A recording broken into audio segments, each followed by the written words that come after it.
నమస్కారం. మధ్యాహ్నం సెషన్కి స్వాగతం.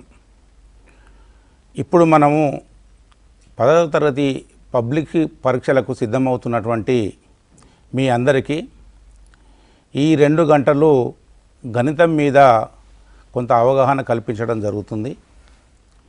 మీరంతా ఇప్పటికే SA1 పరీక్షలు, ప్రిఫైనల్ పరీక్షలు కూడా రాసి ఉన్నారు. అందులో ఉండేటటువంటి ప్రశ్నలు కూడా మీకు ఎలా ఆన్సర్ చేయాలనో మీరు కొంతవరకు గ్రహించే ఉంటారు. ఉపాధ్యాయ మిత్రులందరూ కూడా మీ అందరికీ ఆ 2 ప్రశ్నాపత్రాలు చూసిన తర్వాత మీరు పబ్లిక్ పరీక్షలకు సిద్ధం కావడానికి కావాల్సినటువంటి నైపుణ్యత కూడా మీకు ఈపాటికే అందించి ఉంటారు మీ ఉపాధ్యాయులు. అయితే రాష్ట్ర ప్రభుత్వం కూడా మీకు ఒక చక్కని అవకాశం కల్పిస్తుంది. మన టీవీ ద్వారా సబ్జెక్టులో విశిష్టత, నైపుణ్యం కలిగినటువంటి వ్యక్తులతో మీరు 10వ తరగతి పబ్లిక్ పరీక్షలకు సిద్ధం కావడానికి 14 నుండి జరిగే పరీక్షలలో మీరు మంచి నైపుణ్యాన్ని ప్రదర్శించడానికి ఈ అవకాశం కల్పించింది. ఈ అవకాశాన్ని మీరందరూ కూడా సద్వినియోగం చేసుకొని వీరు ఈ నైపుణ్యత కలిగినటువంటి వ్యక్తులు ఇచ్చినటువంటి సూచనలు కూడా మీరు సబ్జెక్టులో తప్పక పాటించి ఆ విధమైనటువంటి ప్రాక్టీసును, అభ్యాసాన్ని మీరు చేసి ఈ 10వ తరగతిలో మంచి ప్రదర్శన చేయాలని చెప్పి మేమంతా కూడా కోరుకుంటున్నాం. సో ఈరోజు గణితంలో మీకు 2 పేపర్లు ఉంటాయి. మొదటి పేపరు, రెండవ పేపరు. ఇప్పుడు మనము మొదటి పేపర్లో ఉన్నటువంటి అంశాల గురించి మనం విశిష్ట నిపుణులు ఇక్కడ ఉన్నారు, వాళ్ళతో చర్చిస్తాము. ఇక్కడ నా పక్కన ఉన్నవారు PDL గణపతి శర్మ. వీరు SRG సభ్యులు మరియు పాఠ్యపుస్తక రచయిత.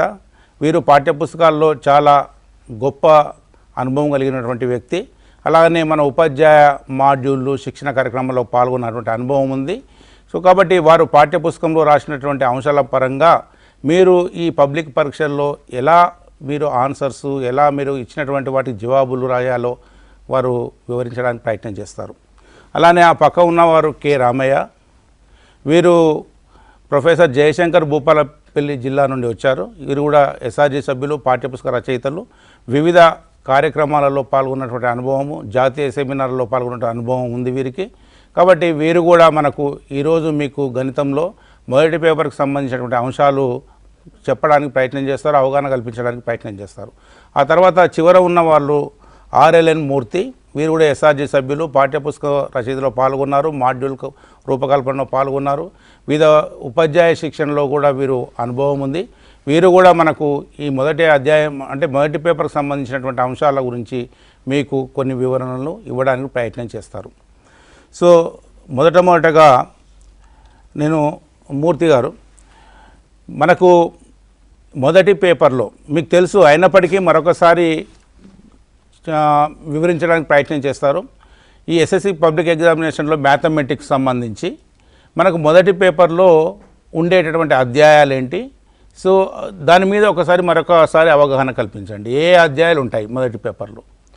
మనం పేపర్ 1 తీసుకున్నట్లయితే మనందరికీ తెలుసు, పేపర్ 1లో వాస్తవ సంఖ్యలు అంటే రియల్ నెంబర్స్ ఉంటాయి, సమితులు సెట్స్, బహుపదులు పాలినామియల్స్, 2 చరరాశుల్లో రేఖీయ సమీకరణాల జత, pairs of linear equations in 2 variables, అదేవిధంగా వర్గ సమీకరణాలు, క్వాడ్రాటిక్ ఈక్వేషన్స్, శ్రేణులు, ప్రోగ్రెషన్స్, నిరూపక జామితి, కోఆర్డినేట్ జామెట్రీ ఉంటాయి. ఇది పేపర్ 1లో అంటే మొదటి నుంచి 7 చాప్టర్లు దాన్ని పేపర్ 1గా తీసుకోవడం జరిగింది. తర్వాత ఉన్నటువంటి 7 చాప్టర్లు పేపర్ 2కి వస్తాయి. పేపర్ 2లో నెక్స్ట్ మొట్టమొదటి చాప్టర్ వచ్చేసి స్వరూప త్రిభుజాలు, సిమిలర్ ట్రయాంగిల్స్. ఇక రెండవ చాప్టర్ వచ్చేసి వృత్తానికి స్పర్శరేఖలు మరియు ఛేదన రేఖలు, tangents and secants to the circles. మూడవ చాప్టరు క్షేత్రమితి, మెన్సురేషన్. 4వది త్రికోణమితి, ట్రిగ్నామెట్రీ. 5వ చాప్టరు త్రికోణమితి అనువర్తనాలు, దానిని ఇంగ్లీష్లో అప్లికేషన్స్ ఆఫ్ ట్రిగ్నామెట్రీ అంటారు. సంభావ్యత, ప్రాబబిలిటీ. ఇక చివరగా ఉన్నటువంటి చాప్టర్ సాంఖ్యక శాస్త్రం, స్టాటిస్టిక్స్. ఇవి స్థూలంగా పేపర్ 1 పేపర్ 2 ఉన్నటువంటి అధ్యాయాలు. మనకు మొత్తం టోటల్గా 14 చాప్టర్లు ఉంటాయి. బాగా చెప్పారు. మీకు విద్యార్థులు మీరు ఒక విషయాన్ని గ్రహించాలి.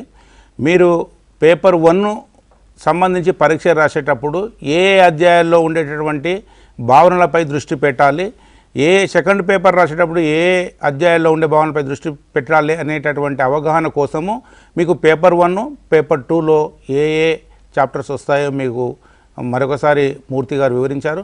ఇది ఈ పాటికి మీకు తెలిసి ఉన్నప్పటికీ కూడా మరొకసారి మీకు పునరావృతం చేయడానికి అతను చెప్పే ప్రయత్నం చేశాడు. ప్రధానంగా మనకు పేపర్ 1 చూసినప్పుడు రియల్ నెంబర్సు, తర్వాత బహుపదులు, 2 చరరాశుల్లో రేఖీయ సమీకరణాల జత, తర్వాత వర్గ సమీకరణాలు. సాధారణంగా ఈ ఆల్జీబ్రిక్ చాప్టర్స్లో ఈ 3 పిల్లలు కొంచెం కష్టంగా ఫీల్ అయ్యేటటువంటి సందర్భాలు నాకు కనబడ్డాయి. అలానే శ్రేణులు, నిరూపక రేఖాగణితము, తర్వాత సమితులు, వీటిలో ప్రాబ్లమ్స్ పిల్లలు చాలా ఈజీగా చేయగలిగేటటువంటి సందర్భాలు నేను చూడడం జరిగింది. సో కాబట్టి గణపతి గారు, మీరు పిల్లలకు మామూలుగా మనము ఈ చాప్టర్స్ వారీగా తీసుకున్నప్పుడు వాస్తవ సంఖ్యలు, సో ఈ వాస్తవ సంఖ్యలో ప్రధానంగా ఏ కాన్సెప్ట్స్ చర్చించడం జరిగింది పాఠ్యపుస్తకాలలో, తర్వాత ఈ చర్చించే సందర్భంగా పిల్లలు ఏ విధమైనటువంటి సమస్యలను అభ్యాసం చేస్తే రేపు ఎలాంటి లెక్క పరీక్షల్లో వచ్చినా రాయడానికి పిల్లలకు సిద్ధంగా ఉండొచ్చు? అంటే మనం ఇక్కడ ఫస్ట్ చాప్టర్లో వాస్తవ సంఖ్యలను పరిశీలించినట్లయితే ఈ వాస్తవ సంఖ్యల్లో మొట్టమొదట ఉన్నటువంటి భావన యూక్లిడ్ భాగహార న్యాయం. ఈ యూక్లిడ్ భాగహార న్యాయం తర్వాత ప్రధాన కారణాంక పద్ధతి ఉంది. అయితే ఈ చాప్టర్లో ఉండేటువంటి భావనల కన్నా కూడా ముందర ఏంటంటే ఈ ప్రధాన సంఖ్యలు, సంయుక్త సంఖ్యలు, అదేవిధంగా మనకి కారణాంకాలు, గుణిజాలు, ఇటువంటి వాటి మీద సరి అయిన అవగాహన ఉన్నట్లయితే ఇవి వేరే అధ్యాయాల్లో లెక్కలు చేయడానికి కూడా చాలా దోహదపడతాయి.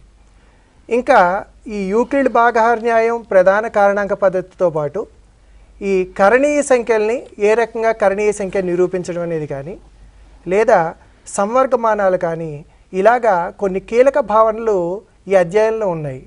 అయితే ఇందులో ఇంకొకటి ఏంటంటే ఈ భావనలన్నీ కూడా చాలా మటుకు అమూర్త భావనలు, అంటే అబ్స్ట్రాక్ట్ నేచర్ కలిగి ఉన్నటువంటివి అన్నమాట. కాబట్టి వీటి నిరూపణలు చేసేటప్పుడు మనము వాటి మీద చాలా ఎక్కువగా దృష్టి పెట్టాల్సి ఉంటుంది. ఇప్పుడు మనం చూసినట్లయితే యూక్లిడ్ భాగహార న్యాయం A = BQ + R అని చెప్తాము. దీని మీద సాధారణంగా ఎలాంటి ప్రశ్నలు రావడానికి అవకాశం ఉంటుంది అంటే, మనకి ఈ 15 = 3Q + R అని ఇచ్చి QRల విలువలు ఎంత అని అడగచ్చు. 15 = 3Q + R అయితే Q విలువ ఎంత, R విలువ ఎంత అని అడగచ్చు. లేదా ఒక A = 4Q + R రూపంలో ఉండేటువంటి వాటికి వర్గ సంఖ్యలు కానీ ఏ వర్గ సంఖ్య అయినప్పుడు లేదంటే ఘన సంఖ్య అయినప్పుడు వాటి యొక్క రూపాలు ఏ విధంగా ఉంటాయి అనేది నిరూపించమని అడగడానికి ఆస్కారం ఉంటుంది. అదే రకంగా ఈ ప్రధాన కారణాంకాల లబ్ధాన్ని ఆధారంగా చేసుకున్నట్లయితే మనము దాంతో అంతమయ్యే దశాంశాలు మరియు అంతం కాని దశాంశాలని ఎలాగా మనం గుర్తించవచ్చు అనేటువంటిది. అంటే సాధారణంగా ఏంటంటే హారము 2m × 5n రూపంలో ఉంటే అంతమయ్యే దశాంశాలని, అది కాకుండా వేరే కారణాంకాలకు ఉంటే కనుక వాటిని అంతం కాని దశాంశాలని మనం పేర్కొంటాం. అదే రకంగా ఏంటంటే ఈ ప్రధాన కారణాంకాల లబ్ధాన్ని ఉపయోగించుకుంటూ మనము 2 సంఖ్యలు లేదా 3 సంఖ్యలు ఇచ్చినప్పుడు వాటి కాసాగు కనుక్కోవడం ఎలాగంటే LCM కనుక్కోవడం ఎలాగా, అదేవిధంగా గసాక HCF కనుక్కోవడం ఎలాగా అనేది కూడా సాధారణంగా 4 మార్కుల్లో రావడానికి అవకాశం ఉన్నటువంటి ప్రశ్నలు అన్నమాట. వీటి పట్ల చాలా జాగ్రత్తగా ఉండాలి. ఇదే ప్రధాన కారణాంకాల లబ్ధం మళ్ళీ మనకి ఏంటంటే సంవర్గమానాల్లోకి వచ్చినప్పటికీ లాగ్ అని చెప్పి లాగ్ 2016 లేకపోతే లాగ్ 2011, 12 అని ఇచ్చినప్పుడు దాన్ని విస్తరణ రూపం రాయమన్నప్పుడు మళ్ళీ ఆ సంఖ్య యొక్క ప్రధాన కారణాంకాలు కనుక్కోవాల్సి వస్తుంది. ఇందాక మనం చెప్పుకున్నట్టుగా ఏంటంటే ఈ ప్రధాన కారణాంకాల లబ్ధము రాయడం అనేటువంటిది చాలా కీలక భావన దీంట్లో. అదే రకంగా ఏంటంటే మనకి కరణీయ సంఖ్యల్లోకి వచ్చినప్పటికీ ఎటువంటి కరణీయ సంఖ్యలు అంటే వివిధ రూపాలను మనం చూస్తాము. అంటే డైరెక్ట్గా కరణీయ సంఖ్య ఒకటే ఇవ్వడం కానీ, లేదా ఒక అకరణీయ సంఖ్య కరణీయ సంఖ్య రెండింటిని కలుపుతూ కానీ తీసేస్తూ ఉన్నటువంటి రూపం కానీ, లేదా రెండు కరణీయ సంఖ్యల యొక్క మొత్తము కానీ లేదా భేదం కానీ ఉన్న రూపాలు, వీటిని కరణీయ సంఖ్యలు అని చెప్పేసి నిరూపించడం అనేది, ఇది కూడా 4 మార్కులకి రావడానికి ఎక్కువగా అవకాశం ఉన్నటువంటి ప్రశ్నలు ఉంటాయి. ఇంకా చివరిగా సంవర్గమానాల దగ్గరకు వచ్చినప్పటికీ ఏమవుతుందంటే, సంవర్గమానాల్లో విస్తరణ రూపం కానీ లేదా ఇచ్చినటువంటి సంవర్గమానాన్ని సంక్షిప్త రూపంలో రాయడం కానీ, లేదా ఇచ్చిన సంవర్గమానాన్ని సూక్ష్మీకరించడం, ఎక్స్ విలువలను కనుక్కోవడం, ఇలాగా వివిధ రకాలైన ప్రశ్నల్ని మనము ఈ అధ్యాయం నుంచి గమనించవచ్చు. సో ప్రధానంగా మనము రియల్ నెంబర్స్ అనేటటువంటి చాప్టర్, అంటే వాస్తవ సంఖ్యలు అనే చాప్టర్ చూసినప్పుడు విద్యార్థులు మీరు ప్రధానంగా ఒక 4 భావనలు మనకు ఇక్కడ మీరు ప్రధానంగా దృష్టి పెట్టి అభ్యాసం చేయాల్సిన అవసరంగా ఉన్నట్టు మనకు శర్మ గారు చెప్పారు. అందులో యూక్లిడ్ భాగాహార న్యాయము, యూక్లిడ్ డివిజన్ లెమ్మా, అంటే ప్రధానంగా ఈ కాన్సెప్ట్ తీసుకున్నప్పుడు ఈ కాన్సెప్ట్లో హెచ్సిఎఫ్ మనకు ఎలా కనుక్కోవాలో అన్నటువంటి సమస్యలను మీద ప్రధానంగా దృష్టి పెట్టి మీరు టైప్ ఆఫ్ సమస్యలు ఎలా ఉన్నాయి, ఏ సమస్యలు ఎలాంటి రకాల సమస్యలు అడుగుతుందో మీరు అభ్యాసం చేయాల్సి ఉంటుంది.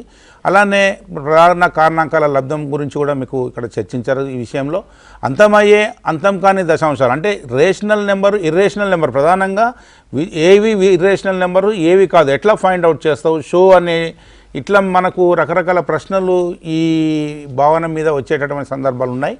తర్వాత సమవర్గమానాలు, మేజర్గా ఇందులో సమవర్గమానాలకు సంబంధించి వాటి యొక్క ప్రాపర్టీస్ మనం 2-3 ఇచ్చాము.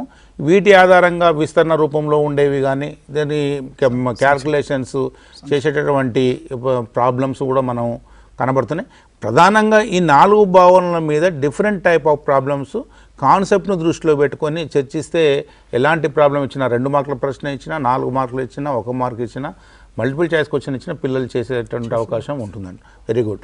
మనకు ఇంకొక అధ్యాయము మొదటి పేపర్లో సమితులు, సెట్స్ అనే చాప్టర్ ఉంది.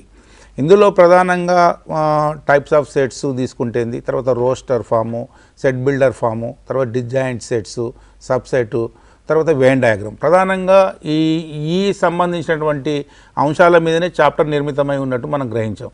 రామయ్య గారు, ఈ చాప్టర్ను మీరు దృష్టిలో పెట్టుకుంటే పిల్లలు ఎలాంటి సమస్యల మీద అభ్యాసం చేయాలి, ఏ అవగాహనతో వాళ్ళు పరీక్షను సిద్ధం కావాలి, దాని మీద వాళ్ళకి సూచనలు చేయండి. నిజంగా సమితుల అధ్యాయం అనేది చాలా చిన్న అధ్యాయము, తక్కువ భావనలతో కూడుకున్నటువంటి అధ్యయనం. అదేవిధంగా పిల్లలు ఎక్కువ మార్కులు స్కోర్ చేయడానికి కూడా ఇక్కడ అవకాశం ఉంది. ముఖ్యంగా సమితులలో సమితి భావన, ఒక సమితిని జాబితా రూపం నుండి రోస్టర్ రూపంకు, అంటే సెట్ బిల్డర్ ఫామ్ నుండి రోస్టర్ టు సెట్ బిల్డర్ ఫామ్గా మార్చడం. మరొక భావన ఏంటంటే ఉపసమితి, శూన్య సమితి, తర్వాత వియుక్త సమితులు, డిజాయిన్ సెట్స్ అంటున్నాం. అదేవిధంగా సమితులకు సంబంధించిన ప్రక్రియలు, సమితుల ఛేదనము, ఇంటర్సెక్షన్, సమితుల యొక్క యూనియన్, సమ్మేళనము, తర్వాత భేదము, సమితుల భేదము, ఈ ప్రక్రియలకు సంబంధించిన వెన్ డయాగ్రామ్స్ కూడా చాలా ముఖ్యమైన అంశాలు. కానీ ఇక్కడ చాలా చిన్న చాప్టర్ అయినప్పటికీ కూడా కొద్దిగా కొబ్బరికాయ రసం లాంటిది అన్నట్టు. అంటే కొబ్బరికాయను కొట్టడం ఏంటంటే సమితి నిర్మాణ రూపం నుండి రోస్టర్ రూపంలోకి రాస్తే ఆ సమస్యకు మూలమైనటువంటి ఆన్సర్ అనేది అక్కడే మనకు ప్రారంభమవుతుంది. ముఖ్యంగా పిల్లలు ఈ అంశం పట్ల బాగా దృష్టిని కేంద్రీకరించాలి. వాస్తవానికి ఒక సమస్య x(x)(1/x²) లేదా x(z) ఇంకొక సమితి b(x(x)(x²) అనే సమితి ఇచ్చి కండిషన్ ఇచ్చినప్పుడు x విలువలు ఏ విలువలను కలిగి ఉంటున్నాయనే అంశాన్ని కూడా మనం గమనించాలి. అంటే సమస్య అనేది చాలా చిన్న సమస్య అయినప్పటికీ సమితి నిర్మాణ రూపంలోనే అడిగేదానికి ఎక్కువ స్కోప్ ఉంది. అదేవిధంగా ఇవ్వబడిన సమితి పలానా సమితికి ఉపసమితి అవుతుందా కాదా, కారణాలు చెప్పండి. లేదా ఇవ్వబడిన సమితి శూన్య సమితి అవునా కాదా, కారణాలు చెప్పండి. అదేవిధంగా 2 సమితులు లేదా 3 సమితులు ఇచ్చేసి ప్రక్రియలు కూడా 2 సమితుల మధ్యనే ఎక్కువ ఉంటాయి. A intersection B, A intersection C, అదేవిధంగా A intersection B union A intersection C అనేవి కూడా కనుక్కునే సందర్భాలు కూడా వస్తాయి. అదేవిధంగా ఉపసమితిని వెన్ డయాగ్రామ్లో ఎలా మనం ప్రొజెక్ట్ చేయాలి, a-bని b-aలను ఎలా చూపించాలి, తర్వాత ఇంటర్సెక్షన్ యూనియన్లను కూడా వేరువేరుగా వెన్ డయాగ్రామ్లో ఎలా చేయాలనేది కూడా బాగా గమనించాలి. దాదాపు ఈ సమితుల అధ్యాయం అనేది చిన్న అధ్యాయమైనప్పటికీ ఇందులో మనకు 4 మార్కుల ప్రశ్న వచ్చే అవకాశం కలదు. అదేవిధంగా 2 మార్కుల ప్రశ్నలు వచ్చే అవకాశం కలదు. ఒక మార్క్ ప్రశ్నలు కూడా రీజనింగ్ మీద ఎక్కువ వచ్చే ప్రశ్నలు ఉన్నాయి కాబట్టి దాంతోపాటు మల్టిపుల్ చాయిస్ క్వశ్చన్స్ కూడా వచ్చే అవకాశం ఉంది. చిన్న చాప్టర్ అయినప్పుడు కూడా దాంట్లో ఉన్న మెలకువలను కనుక పిల్లలు చక్కగా పాటించి ఈ తక్కువ కాలంలో కూడా ఎక్కువ మార్కులు స్కోర్ చేయాలంటే ప్రతి పిల్లవారు కూడా అంటే 10/10 రావాలన్నా చాలా మంచి మార్కులతో పాస్ కావాలంటే కూడా ఇది ఒక బూస్టర్ లాంటిది అనేది తెలియజేస్తూ ఈ మధ్య కాలంలో ప్రతి భావనను కూడా క్షుణ్ణంగా అధ్యయనం చేస్తే తప్పకుండా మంచి మార్కులు వచ్చే అవకాశం కలదు. శర్మ గారు, రామయ్య గారు కొన్ని విషయాలు చెప్పారు. అంటే మేజర్గా సెట్ బిల్డర్ ఫామ్ నుంచి రోస్టర్ ఫామ్లో గిన్న పిల్లలు కన్వర్షన్ చేయగలిగితే ఎలాంటి ప్రాబ్లం అయినా ఇవ్వచ్చు. అంటే డైరెక్ట్ రోస్టర్ ఫామ్ నుంచి వెన్ డయాగ్రామ్స్ ఇవ్వకపోవచ్చు, సెట్ బిల్డర్ ఫామ్ నుంచి కూడా ఇవ్వచ్చు. ఒక్కొక్కసారి ఆపరేషన్స్ నుంచి సెట్ బిల్డర్ ఫామ్లో కూడా దాన్ని రాసి డిఫరెంట్ కనెక్షన్స్ ప్రాబ్లం చేసి అడిగే ప్రశ్నలు ఉండొచ్చు అని అంటున్నారు. వెన్ డయాగ్రామ్ గీసేటప్పుడు కొన్ని మెలకువలు, అలానే ఓవరాల్గా చాప్టర్ మీద దృష్టి పెట్టుకున్నప్పుడు ఎలాంటి ప్రశ్నలు మీరు ఏం చెప్పగలరు, సూచనలు ఏంటి? జనరల్గా ఇందాక మనం చెప్పుకున్నట్లుగా సమితులు అనేటటువంటిది చాలా చిన్న చాప్టర్ అయినప్పటికీ ఇందులో వేరే చాప్టర్స్ని లింక్ చేసేందుకు ఎక్కువ అవకాశం ఉన్నటువంటి చాప్టర్ అండి. ఇందాక మనం చెప్పుకున్నట్టుగా ఈ ప్రధాన సంఖ్యలు, సంయుక్త సంఖ్యలు కానీ, కారణాంకాలు, గుణిజాలు కానీ వీటిని తీసుకున్నట్లయితే సమితి నిర్మాణ రూపం ఇచ్చినప్పుడు ఏ అనే సమితి 16 యొక్క కారణాంకాల సమితి అని, బి అనేది 24 కారణాంకాల సమితి అని ఇచ్చి, అయితే A union B, A intersection బికి వెంచిత్రాలు గీయమని అడగడం కానీ, లేదా బహుపదుల్లో ఇచ్చి ఏ అనేది ఒక బహుపది, బి అనే సమితి కింద ఒక బహుపది ఇచ్చి వీటి యొక్క కారణాంకాలతో ఏర్పడే సమితులకి వెంచిత్రం గీయమని కానీ అడగడానికి అవకాశం ఉంటుంది. అదే రకంగా ఇంకొకటి ఏంటి, ఈ సమితి భావనలు చాలా కీలకమైనవి ఎందుకు చెప్తామంటే, మళ్ళీ మనం సెకండ్ పేపర్లో సంభావ్యత తీసుకున్నట్లయితే ఈ సంభావ్యతలో మొన్న రీసెంట్గా జరిగినటువంటి పరీక్షలో ఒక ప్రశ్న ఇవ్వడం జరిగిందండి. ఏంటంటే 2 అంకెల సంఖ్యల్లో 3 యొక్క కారణాంకం అవుతూ 6 కారణాంకాలు కాని సంఖ్యల యొక్క సంభావ్యత ఎంత అని. అక్కడ 3 కారణాంకాలు అయ్యేటువంటి సమితిని ఏ అని, 6 కారణాంకాలు అయ్యే సమితిని బి అనుకుంటే 3 కారణాంకాలు కావాలి, 6 కారణాంకాలు కావద్దు. అంటే అక్కడ ఏ మైనస్ బి అనేటువంటి సమితి భావన అందులో ఇమిడి ఉంది. అంటే ఈ సమితులు అనేది చిన్న చాప్టర్గా కనిపించినప్పటికీ మనకి వేరు చాప్టర్స్లో వాటికి సంబంధించిన లెక్కలు చేసేటప్పుడు ఈ భావనలు అనేవి చాలా కీలకం అన్నమాట. ఈ భావనలు మనకి బాగా అవగాహన అనేట్లయితే అప్పుడు మిగిలిన లెక్కలు చాలా సులభంగా చేయగలుగుతాం. అంటే ఇవి దృష్టిలో పెట్టుకున్నప్పుడు ఈ ఫస్ట్ 2 చాప్టర్స్ కూడా మిగతా చాప్టర్స్ తోటి లింక్ అయ్యి క్వశ్చన్స్ అడిగేటటువంటి అవకాశం ఎక్కువ ఉంటుంది. అందుకనే సెకండ్ చాప్టర్ ఈజీగా ఉండి చేసినప్పటికీ ఫస్ట్ చాప్టర్లో కొంచెం డిఫికల్టీగా ఫీల్ అయ్యేటటువంటి సందర్భాలు ఉన్నా మనం కొంచెం ఆలోచించి నమ్రతతో మనం అంటే ఒక యాక్టివ్గా మనం అంటే క్రియేటివ్గా థింక్ చేయగలిగితే ఈ 2 చాప్టర్ల మీద వచ్చే ప్రశ్నలతో మిగతా చాప్టర్లను ఆన్సర్స్ను కూడా మనము ఈజీగా సులువుగా చేయడానికి అవకాశం ఉంటుంది. తర్వాత నెక్స్ట్ మూర్తి గారు, ప్రధానంగా ఈ పిల్లలు కొంచెము డిఫికల్టీ ఫీల్ అవుతున్న చాప్టరు బహుపదులైన చాప్టర్గా నేను భావిస్తున్నాను. ఇది ఇంకా 2-3 చాప్టర్లు ఉన్నప్పటికీ ఇందులో కూడా కొంచెము ప్రధానంగా ఇక్కడ 3-4 అంశాల మీద ప్రాబ్లమ్స్ మనకు కనబడతాయి. ఫైండ్ ద జీరో అంటే ఫైండ్ ద జీరో కనుక్కోవడం ఒకటి, తర్వాత relation between zero and coefficient అనేది ఒకటి, తర్వాత గ్రాఫ్ ప్రాబ్లమ్స్ వాల్యూస్ కనుక్కోవడానికి ప్రధానంగా ఈ 3 చుట్టూతో పాటు ఇంకా మిగతా కొన్ని అంశాలను బేరీజ్ అంటే కనెక్ట్ చేస్తూ ప్రాబ్లమ్స్ వచ్చేటటువంటి సందర్భాలు బహుపదుల్లో కనబడ్డాయి.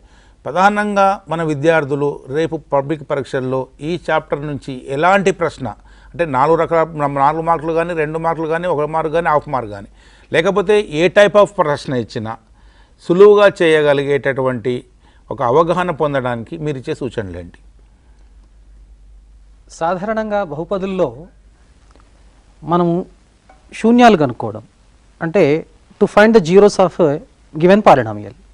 అంటే ఈ సందర్భంలో ఏంటంటే ముఖ్యంగా వర్గ సమాసము అంటే ax² + bx + c రూపంలో ఉన్నప్పుడు దాన్ని కారణాంకాలు చేయడం రావాలి. ఈ కారణాంకాలు చేసేటట్టు తప్పు చేయకుండా ఉన్నట్లయితే దానిని మనము శూన్యానికి సమానం చేసి అంటే జీరోకు ఈక్వల్ చేసి దాని నుంచి మనము శూన్య విలువలు కనుక్కోవచ్చు. శూన్య విలువలు కనుక్కున్న తర్వాత ఇక అది అంటే దాని యొక్క పరిమాణం కనుక 3వ పరిమాణం ఉందనుకోండి, ఆ బహుపది యొక్క పరిమాణం 3వ పరిమాణం అంటే 3rd డిగ్రీ ఉందనుకోండి, డిగ్రీ 3 అయినప్పుడు అటువంటి సందర్భంలో మనకు ఈ శూన్య విలువలు మరియు వాటి యొక్క గుణకాల మధ్య సంబంధము అంటే relationship between zeros and coefficients. అంటే సపోజ్ ఈ జీరోస్ని జనరల్గా మనము గ్రీక్ భాషలోని ఆల్ఫా బీటా గామా అక్షరాలతో సూచిస్తామని మనకు తెలుసు. ముఖ్యంగా డిగ్రీ 3 అయినప్పుడు దానిలో మనం ఏమిటంటే ఈ ఆల్ఫా బీటా గామాల మధ్య సంబంధాలను మనం 3 రకాలుగా రాస్తాం. మీ అందరికీ కూడా తెలుసు. ఎలా అంటే మొట్టమొదట alpha plus beta plus gamma, తర్వాత రెండవది alpha beta plus beta gamma plus gamma alpha, next alpha beta gamma. వీటిని మీరు జాగ్రత్తగా గుర్తుపెట్టుకోవాలి. ఇవి సూత్రంలాగా గుర్తుపెట్టుకుంటే మీకు వీటి మధ్య సంబంధం రాయడం చాలా సులభంగా ఉంటుంది. ఇంకొకటి ముఖ్యమైన విషయం ఏంటంటే ఈ బహుపదుల యొక్క భాగహారం అంటే బహుపదులు ఇచ్చేసి ఆ బహుపదులో భాగహారం చేసినప్పుడు భాగఫలం ఎంత వస్తుంది, శేషం ఎంత వస్తుంది అంటే ఇది భాగహార శేష విధి ప్రకారం చేయవలసి వస్తుంది. ముఖ్యంగా ఇంకొకటి ఏంటంటే దీంట్లో ఏదైనా మనకు ఈ శూన్య విలువ ఇచ్చి అది శూన్య విలువ అవుతుందా కాదా అని పరిశీలించడం అంటే వెరిఫై చేయడం. దాన్ని ఎలా వెరిఫై చేయాలి, ఇలాంటి ప్రశ్న కూడా మనకు 1 మార్కులో వచ్చే అవకాశం ఉంటుంది. అదే ఇప్పుడు 2 మార్కులు అయిందనుకోండి, 2 శూన్య విలువలు ఇచ్చేసి అవి 2 శూన్య విలువలు అవుతాయా కాదా సరిచూడడం అనేటువంటివి కూడా ఉంటుంది. ఇక బహుపదికి కారణాంకాలు కనుక్కోవడం. ఇక దీంట్లో మేజర్గా బహుపది చాప్టర్లో ప్రతి విద్యార్థి కూడా బాగా చేసుకోవాల్సింది ఏంటంటే గుర్తుపెట్టుకోవాల్సిన దృష్టిలో పెట్టుకోవాల్సింది ఇది గ్రాఫ్. అది గ్రాఫ్ వచ్చే అవకాశం ఉంటుంది. ఇప్పుడు మీరు సాధారణంగా ఆ గ్రాఫ్ అనేది ఎట్లా ఉంటుందో మీకు ఇప్పుడు ఏదైనా ఒక మాదిరి సమస్య తీసుకుందాం. అంటే P of x = x² - 3x + 2 అనేటువంటి ఇప్పుడు ఒక సమస్యను తీసుకున్నట్లయితే మాదిరి సమస్య, ఈ మాదిరి సమస్యను చేసేటప్పుడు మొట్టమొదట మనం ఏం చేయాలంటే టేబుల్ ప్రిపేర్ చేసుకోవాలి. ఈ టేబుల్ ప్రిపేర్ చేసుకుంటున్నప్పుడు x విలువలకు అనురూపంగా అంటే x విలువలకు అనురూపంగా మనం y విలువలు కనుక్కోవాలి. అంటే కరస్పాండింగ్ వాల్యూస్ అంటే yకి కనుక్కోవాలి. మనం వాటిని కనుక్కోవాలంటే x విలువలు మనము కొంత విలువలు ఉదాహరణకు మనము ఇప్పుడు ఇలా తీసుకున్నాం అనుకోండి,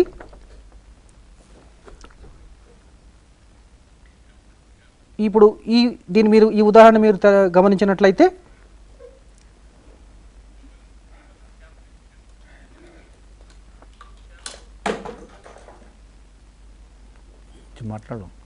దీంట్లో మనం ఉదాహరణ గమనించినట్లయితే ఇక్కడ xకు -3 -2 -1 0 1 2 3గా తీసుకున్నాం.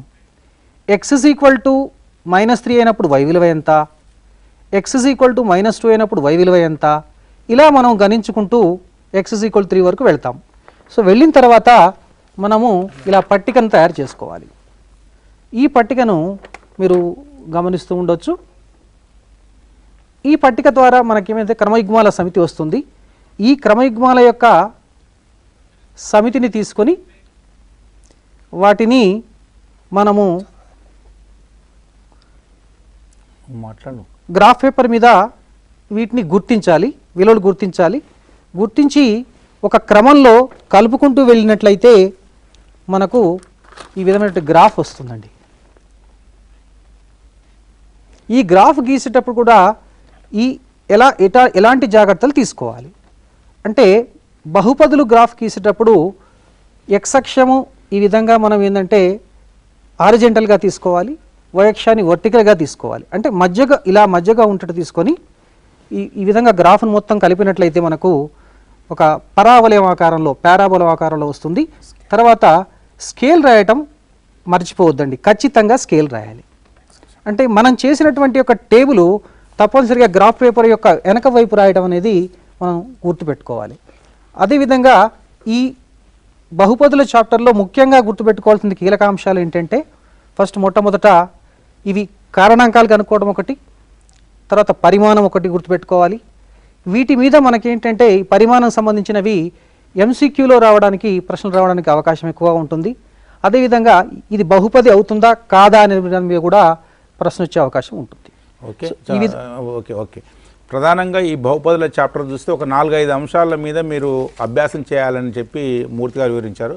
అంటే ఇచ్చినటువంటి బహుపదికి రేఖాచిత్రాన్ని గీయడము, అంటే శూన్యాలు మరియు గుణకాల మధ్య సంబంధం ఆధారంగా రేఖాచిత్రాన్ని గీయడము, తర్వాత ఇచ్చిన బహుపదికి శూన్యాలను తెలుసుకోవడము, బహుపదులు ఇస్తే వాటిని భాగారం చేసి చూపడము, తర్వాత బహుపదికి శూన్యం అవుతుందా కాదా ఇచ్చినటువంటి కారణాంకం అనేది సరిచూడడము, తర్వాత కారణాంకాలు కనుక్కోవడం. ఈ ప్రధానంగా ఈ 5 అంశాలను మూర్తిగా చర్చించారు. ఈ ఈ ఈ సందర్భంగా ఈ బహుపదులన్నీ చాప్టర్ మీద ఇంకేమైనా కీలకమైన సూచనలు మీరు ఇస్తారా శర్మ గారు? నిజానికి మూర్తిగా చాలా చక్కగా వివరించారండి. అయితే ఇందులో కొన్ని ఓపెన్ ఎండెడ్ క్వశ్చన్స్ కూడా రావడానికి అవకాశం ఉంటుంది. ఎలాగంటే ఇప్పుడు పరిమాణం 3 కలిగి 2 పదాలు కలిగినటువంటి ఒక బహుపదికి ఉదాహరణ రాయండి అని అడగవచ్చును. లేదా పరిమాణం 7 కలిగి 4 పదాలతో ఉండేటట్టుగా ఒక బహుపదిని రాయండి అని అడగడానికి అవకాశం ఉంటుంది. సో ఇటువంటి ఓపెన్ ఎండెడ్ క్వశ్చన్స్ కూడా ఉదాహరణలు అంటే మనకి కావాల్సిన పరిమాణంతో కావాల్సిన పదాలతోటి ఉండేటువంటి బహుపదిని రాయమని అడగడానికి అవకాశం ఉంటుంది. అదే రకంగా ఏంటంటే ఒక బహుపది ఇచ్చినప్పుడు ఒక విలువనిచ్చి అది శూన్య విలువ అవుతుందా కాదా సరిచూడమండం అనేది ఒకటి. ఇంకా ఇవి కాకుండా భాగహారం వచ్చినప్పటికి మనం గమనించినట్లయితే ఈ భాగహారము మొన్న జరిగినటువంటి ఈ ప్రీ ఫైనల్ పేపర్లో కూడా కొన్ని టీవీల యొక్క వెలని అంటే వాటి యొక్క మొత్తం ఖరీదుని ఒక బహుపది రూపంలో సూచించడం జరిగింది. వాటి సంఖ్యని ఇంకొక బహుపది రూపంలో చూపించి అయితే ఒక్కొక్క టీవీ సెట్ వెల ఎంత అనే దాన్ని ఒక బీజీ సమాసం రూపంలో సూచించడం జరిగింది. అంటే భాగహారాన్ని డైరెక్ట్గా భాగహారంగా ఇవ్వకుండా దాన్ని నిత్య జీవితానికి అనువర్తింపజేస్తూ ప్రశ్న అడగడానికి అవకాశం ఉంటుంది. అందుకనే చెప్పాను, అంటే మనకు సాధారణంగా ఆల్జిబ్రిక్ చాప్టర్స్ రియల్ లైఫ్లో ఉండేటువంటి అంశాలతో ముడిపడి అడిగినప్పుడు చాలామంది పిల్లలు కన్ఫ్యూజ్ అయ్యేటటువంటి అవకాశం ఉంటుంది. అందుకని ఈ చాప్టర్ మీద వచ్చేటటువంటి రకరకాల ప్రాబ్లమ్స్, ఓపెన్ ఎండెడ్ ప్రాబ్లమ్స్ మీద కొంచెం కాన్సన్ట్రేషన్ చేసి ప్రాక్టీస్ చేయాలి. ఆ విషయాన్ని మన విషయాన్ని ఇప్పుడు వివరించడం జరిగింది. శర్మ గారు, మరొక చాప్టర్ మొదటి పేపర్లో తీసుకుంటే మనకు 2 చరరాశుల్లో రేఖీయ సమీకరణాల జత, ఇది కూడా చాలా క్రిటికల్గా అంటే చాలా ముఖ్యమైనటువంటి అధ్యాయంగా మనం భావించాల్సి ఉంటుంది. మనకు పాలినామియల్స్లో ఎలా అయితే గ్రాఫు మనకు ఉందో ఇందులో కూడా గ్రాఫు ద్వారా కూడా మనకు సమస్యను సాధించేటటువంటి అవకాశం ఉండే ప్రాబ్లమ్స్ కూడా ఉన్నాయి. ప్రధానంగా ఇందులో మనకు సాధనల స్వభావము, సాధనల పద్ధతులు, ఈ 2 అంశాలు ఈ చాప్టర్లో ప్రధానంగా చర్చించడం జరిగింది. సో ఈ సాధనల పద్ధతి తీసుకుంటే కూడా మనకు elimination process, substitution method, graphical method, ఈ 3 ఉన్నాయి. అలానే ఈ సాధనల స్వభావం తీసుకుంటే ఒక సాధన ఉందా, అనంతమైన సాధనలోనే అసలు సాధన లేదా. సో ప్రధానంగా ఈ భావనల చుట్టూ మనం ఆలోచిస్తే ఈ భావనల పరంగా తరగతి పాఠ్యపుస్తకంలో అంశాలు చర్చించబడితే ఈ చాప్టర్ నుంచి పిల్లలకు ఎలాంటి ప్రశ్నలు వస్తాయి, ఎట్లా వాళ్ళు ప్రాక్టీస్ చేయాలి, అభ్యాసం చేయాలి, అవగాహన చెప్పండి. తప్పకుండానండి. ఇందాక మనం చెప్పుకున్నట్లుగా మనం బహుపదులు తీసుకున్నట్లయితే రేఖాచిత్రం గీయమండంతో పాటు ఇంకొకటి ఏంటంటే కొన్నిసార్లు పట్టికను తయారు చేయమని కూడా అడగడానికి అవకాశం ఉంది. అంటే రేఖాచిత్రం మొత్తం కాకుండా కేవలం ఆ పట్టికను తయారు చేయమని, అంటే ఒక బహుపది నుంచి P(x) = 3x³ - 2x² + 5x - 7, దీనికి x³ విలువ, x² విలువ, x విలువలు సూచిస్తూ వాటి యొక్క అనుబంధమైనటువంటి y విలువలు వచ్చేటట్టుగా ఒక పట్టికను తయారు చేయమని కూడా అడగడానికి అవకాశం ఉంటుంది. అదే రకంగా మనము 2 చరరాశుల్లో రేఖీయ సమీకరణాల జతను పరిశీలించినట్లయితే ఇందులో ప్రధానంగా పిల్లలందరూ కూడా తప్పనిసరిగా నేర్చుకోవాల్సింది ఆ గ్రాఫ్ లెక్క ఒకటి ఉంటుందండి. ఇక్కడ కూడా మనకి ఏంటంటే 2 సమీకరణాలు ఉంటాయి. ఆ 2 సమీకరణాలకి గ్రాఫ్లు గీయాల్సి ఉంటుంది. అక్కడ కూడా పట్టికలు తయారు చేయడం అనేది కీలకం. అంటే ఇక్కడ మీరు గమనించినట్లయితే ఈ బహుపదులు కానీ రేఖీ సమీకరణాల జత కానీ గ్రాఫులు చేసేటప్పుడు ఇందాక మనం చెప్పుకున్నాం ఏంటంటే ఫస్ట్ చాప్టర్లో ప్రధాన సంఖ్యలు అవి ఇంపార్టెంట్ అని. అలాగే ఇందులోకి వచ్చినప్పటికి ప్రధానంగా అంటే ఇంటీజర్స్ భావన చాలా అవసరం అండి. అంటే ప్రధానంగా పిల్లలందరికీ కూడా ఈ ఇంటీజర్స్ తోటి ఏ రకంగా చేయాలి అంటే కూడికలు, తీసివేతలు, గణనలు ఎలా చేయాలి అనేది చాలా కీలకం. ఎందుకనంటే మనకి గ్రాఫులు చేయాలి అంటే మనకి బిందువులు కావాలి. ఈ బిందువులన్నీ కూడా మనం ఎప్పుడు కనుక్కోగలుగుతాము అంటే ఖచ్చితంగా మనము ఆపరేషన్స్ పర్ఫెక్ట్గా చేయగలగాలి. అంటే ఈ కూడికలు, తీసివేతలు సరిగ్గా చేయగలిగినప్పుడు మాత్రమే బిందువులు వస్తాయి. అదే రకంగా మనకి నిరూపక జ్యామితిలో కూడా గణనలు ఉంటాయి. అంటే ఎక్కడెక్కడైతే గణనలు ఉంటాయో అక్కడంతా కూడా ఖచ్చితంగా మనం ఇంటీజర్ ఆపరేషన్స్ పర్ఫెక్ట్గా ఉండాల్సి ఉంటుంది పిల్లలు. ఇంకా మనకి ఈ రేఖీ సమీకరణాల్లో ఏంటంటే ఒక పద సమస్యని ఇచ్చి దాన్ని రేఖీయ సమీకరణాల జతగా రూపొందించమని అడగచ్చు. అయితే రీసెంట్గా మళ్ళీ ఒక ఓపెన్ ఎండెడ్ క్వశ్చన్ ఒకటి మనం గమనించవచ్చు. ఏంటంటే ఒక సాధనని ఇచ్చి ఈ సాధనని కలిగి ఉండేటట్టుగా ఒక రేఖీ సమీకరణాల జతని రాయమని కూడా అడగచ్చు ఇందులో. అదే రకంగా ఇంకా మనం చూసినట్లయితే ఈ పద సమస్యలు వచ్చినప్పటికీ నిత్య జీవితంలో ఉండే రకరకాల పద సమస్యల్ని ఇవ్వడానికి అవకాశం ఉంటుంది. ప్రధానంగా మనకి ఇందులో ఏంటంటే ఈ సమీకరణాలు గ్రాఫ్లు గీసినప్పుడు కూడా 3 రకాల గ్రాఫ్లు మనకు కనిపిస్తాయి. అంటే వాటిని ఆధారంగా చేసుకుని మనం సమీకరణాలు కూడా consistent equations, inconsistent equations, dependent equations అంటే మనము వాటికి పేర్లు కూడా ఇవ్వడం జరిగింది. అయితే ఇక్కడ ఏంటంటే ఈ ఒక సమీకరణాన్ని ఇచ్చి దాంతో కన్సిస్టెంట్ అయ్యేటట్టుగా కానీ, ఇన్కన్సిస్టెంట్ అయ్యేటట్టుగా కానీ, లేదా ప్యారలల్ అయ్యేటట్టుగా కానీ సమీకరణాలు రాయమని కూడా అడగడానికి అవకాశం ఉంది. అంటే అక్కడ ఏవైతే ఆ కండిషన్స్ ఉన్నాయో ఆ కండిషన్స్ని వాళ్ళు చాలా పెర్ఫెక్ట్గా అర్థం చేసుకుని అటువంటి సమీకరణాలను రాయడం అనేది ప్రాక్టీస్ చేయాల్సి ఉంటుందండి ఎక్కువగా. సాధారణంగా మూర్తి గారు ఈ చాప్టర్ పరంగా ఇప్పుడు ఇంతకుముందు మీరు బహుపదులు తర్వాత గురించి చర్చించారు. అందులో గ్రాఫ్ వస్తుంది, ఇందులో గ్రాఫ్ ప్రాబ్లం ఉంది. సో ప్రధానంగా ఈ చాప్టర్ పరంగా కూడా ఎలాంటి జాగ్రత్తలు తీసుకోవాలి పిల్లలు? బహుపదుల్లో ఏ విధంగా అయితే మనము గ్రాఫ్ను గీసామో ఇక్కడ కూడా మొట్టమొదట మన గణపతి గారు చెప్పారు, ఒక టేబుల్ను మాత్రం చాలా జాగ్రత్తగా అక్కడ ఏమైనా క్యాలిక్యులేషన్స్ మిస్టేక్స్ లేకుండా టేబుల్ ప్రిపేర్ చేసుకొని ఆ గ్రాఫ్ కూడా హారిజెంటల్గా ఎక్స్ యాక్సిస్, వర్టికల్గా వై యాక్సిస్ తీసుకొని బిందువులన్నీ గుర్తించి కలిపితే మనకు ఒక సరళ రేఖలు వస్తాయి. ఈ సరళ రేఖలు అనేవి వాటి యొక్క లక్షణాన్ని బట్టి ఖండన రేఖలు కావచ్చు. అంటే వీటినే మనం జామితీయం కూడా మనము ఇంటర్ప్రిట్ చేయడానికి అవకాశం ఉందన్నమాట, ఎక్స్ప్లెయిన్ చేయడానికి. అంటే వాటికి ఏకైక సాధన ఉందనుకోండి, అంటే ఆ సందర్భం ఎప్పుడు ఉంటుంది, దాన్ని మనం 1 మార్కులో కూడా వచ్చే అవకాశం ఉంటుందండి. ఎలా అంటే ఇప్పుడు ఇచ్చినటువంటి 2 సమీకరణాలను మనం దత్తాంశం రాసేటప్పుడు వాటిలో ఉన్నటువంటి విలువలు A1, B1, C1 మొదటి సమీకరణంలో నుండి, ఇక రెండవ సమీకరణంలో నుండి A2, B2, C2 ఈ విలువలు తీసుకున్న తర్వాత A1/A2, B1/B2, C1/C2 వీటి గణించినట్లయితే వీటి ద్వారా మనకు ఒక 3 సందర్భాలు ఏర్పడడానికి అవకాశం ఉంటాయి. 3 cases will arise. The first case ఏంటంటే A1/A2 does not equal to B1/B2. ఈ సందర్భంలో మనం ఏమని ఇంటర్ప్రిట్ చేయొచ్చు అంటే అవకాశం ఉందంటే ఇక్కడ ఏకైక సాధన ఉంటుంది, యూనిక్ సొల్యూషన్, కన్సిస్టెంట్, వీటిని సంగతాలు అంటారు తెలుగులో. అదేవిధంగా జామితీయంగా ఏమంటారంటే ఖండన రేఖలను సూచిస్తాయి, అంటే 2 ఈ విధంగా ఖండించుకుంటాయి. ఇక రెండవ సందర్భం A1/A2 is equal to B1/B2 is equal C1/C2 అయిందనుకోండి. అప్పుడు ఏమంటారంటే వీటికి అనంత సాధనలు ఉంటాయి, అంటే ఇక్కడ కూడా సంగతాలు అంటారు, అంటే కన్సిస్టెంట్.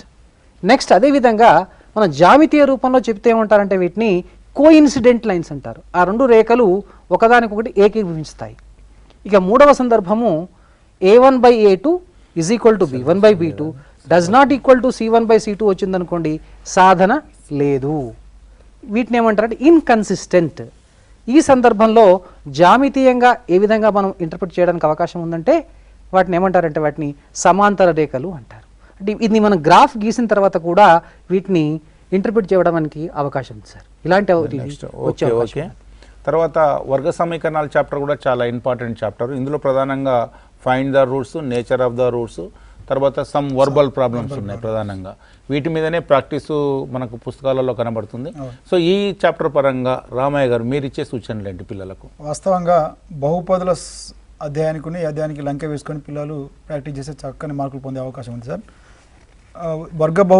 వర్గ సమీకరణాల్లో ఇచ్చిన వర్గ సమీకరణానికి మూలాలు కనుక్కోవడం, ఇక్కడ మూలాల స్వభావం అంటే విచక్షణ B² - √B² - 4AC యొక్క విలువల ఆధారంగా మూలాల స్వభావం ఏంటి, అదేవిధంగా ఇచ్చిన మూలాలతో అంటే ఇచ్చిన సమాచారంతో వర్గ సమీకరణాన్ని ఏర్పరచడం చాలా ఇంపార్టెంట్. ఇక్కడ ఆల్ఫా బీటాలు మూలాలు కలిగినటువంటి వర్గ సమీకరణం యొక్క రూపము x - α × x - β = 0. దాన్నే x² - α + β × x + α β = 0 అనే రూపంలో రాయాలి. ఇక్కడ ముఖ్యంగా నేరుగా 1 లేదా 2 అంటే వాస్తవ సంఖ్యలు ఇవ్వకుండా √3 + 2 √3 - √2 అనేవి మూలాలు అయితే వర్గ సమీకరణం రాయండి. అట్లాంటివి వచ్చేటప్పుడు పిల్లలకు మొదటి అధ్యాయంతో కూడా ఇక్కడ లంకె వేసుకొని వాటిని లబ్ధం ఏమవుతుంది, వాటి మొత్తం ఏమవుతుంది, B² - A+B అనేది తీసుకొని చేయాల్సిన అవసరం ఉంది. అట్లాంటి వాటిని హైరాణ పడవద్దు, ఎందుకంటే రూట్ 2 రూట్ 3 ఉన్నంత మాత్రాన భయపడాల్సిన అవసరం లేదు. ఏవి అవి A-B A+B ఉంది కాబట్టి ఒక 2A అవుతుంది, వాటిని కలిపేస్తుంది. గుణకారం చేసినప్పుడు రూట్స్ ఎగిరిపోతాయి కాబట్టి 3-2 ఫర్ ఎగ్జాంపుల్ 3-2 అంటే 1 అంటే ఇక్కడ గుణకం Cలు ఏమవుతున్నాయి అనేది పిల్లవాళ్ళు చూసుకోవాల్సిన అవసరం ఉంది. అట్లాంటి ప్రశ్నలు కూడా వచ్చే అవకాశం ఉంది. దాంతోపాటు ఈ వర్గ సమీకరణాలకు సంబంధించినటువంటి మూలాలకు గుణకాలకు మధ్య గల సంబంధం ఆల్ఫా ప్లస్ బీటా, ఆల్ఫా బీటాలు ఏమవుతాయి వాటి మీద ఉంటుంది. ముఖ్యంగా మనము 4 మార్కుల ప్రశ్నల నుంచి ఇక్కడ నుండి ఒక ఆలోచించవచ్చు. నిజ జీవిత సమస్యలకు సంబంధించినటువంటి రైలు వేగం కావచ్చు, ఇంకేదైనా పడవ వేగము, ఇంకా రకరకాల వర్గ సమీకరణలు ఏర్పరిచి ఏ సందర్భాలకు సంబంధించిన వివిధ రకాల పాఠ్యపుస్తకంలో ఉన్న సమస్యలకు సమాంతర సమస్యలు కావచ్చు, దాన్ని పోలి ఉన్నటువంటి ఏవైనా నిజ జీవిత సంఘటనలకు సంబంధించినటువంటి వర్గ సమీకరణలు ఏర్పరిచే సంఘటనల ఆధారంగా కూడా రేపు 4 మార్కుల ప్రశ్న వచ్చే అవకాశం ఉంది. వర్గ సమీకరణాల నుండి కూడా అవసరమైతే గ్రాఫ్ గీయమని కూడా అడిగే అవకాశం కూడా ఉంది. కాబట్టి ఈ 2 చాప్టర్లు వర్గ సమీకరణాలు మరియు బహుపదుల చాప్టర్లను బాగా లంకె వేసుకొని చదివితే చాలా సులభంగా ఎక్కువ మార్కులు గణించడానికి అవకాశం ఉంది. ఈ తక్కువ సమయంలో ఈ 2 చాప్టర్ల మీద బాగా ఫోకస్ చేయాలనేది సూచించడం జరుగుతుంది. సో చాలా చక్కగా చెప్పారు. ప్రధానంగా బహుపదులు అనే చాప్టరు, తర్వాత వర్గ సమీకరణాలు అనే చాప్టర్, ఈ 2 చాప్టర్లు ఒకే విధమైనటువంటి ప్రాబ్లమ్స్ కనబడతాయి. కాబట్టి వీటిని సాధించే క్రమంలో అందులో ఉన్నటువంటి అవగాహన, ఈ చాప్టర్లో ఉన్నటువంటి అవగాహన మనము కొంచెం మెలకువతో అధ్యయనం చేయగలిగితే మీరు ఈ కన్ఫ్యూజ్ కాకుండా ఏ చాప్టర్కి సంబంధించిన ప్రశ్న ఎలా దీన్ని మీరు సాధన చేయవచ్చు, ఎలా దీన్ని మీరు ప్రజెంటేషన్ చేయవచ్చు ప్రశ్నపత్రంలో మీకు మీరు రాసేటటువంటి జవాబు పత్రంలో అనేటటువంటి వివరించడానికి ప్రయత్నం చేశారు. తర్వాత మనకు 6వ చాప్టరు శ్రేణులు అనే చాప్టర్ ఉంది మనకు. ఇందులో చాలా మంచి ప్రశ్నలు వచ్చేటటువంటివి, క్రిటికల్ ప్రశ్నలు వచ్చేటటువంటి, మంచి స్కోరింగ్ చేసేటటువంటి ప్రశ్నలు ఉన్నాయి. ప్రధానంగా మనం ఈ చాప్టర్లో చూస్తే ఎంత టర్మ్ అంటే మనకు అంకశ్రేణి యొక్క ఎన్నో పదం కానీ, గుణశ్రేణి యొక్క ఎన్నో పదం కానీ, అంకశ్రేణిలో ఎన్నో పదాల మొత్తం కనుక్కోవడం అటువంటి భావనలు చర్చించబడి ఉన్నాయి. అలానే ఈ భావనలతో ఉన్నటువంటి వివిధ రకాల సమస్యలు కూడా మనకి ఈ చాప్టర్లో కొంచెము క్రిటికల్గానే కనబడతాయి. సో ఈ చాప్టర్ను మీరు ప్రాక్టీస్ చేసేటప్పుడు పిల్లలు ఏ అంశాలను దృష్టిలో పెట్టుకొని వాళ్ళకు ఎగ్జామినేషన్ ప్రిపేర్ కమ్మంటారు?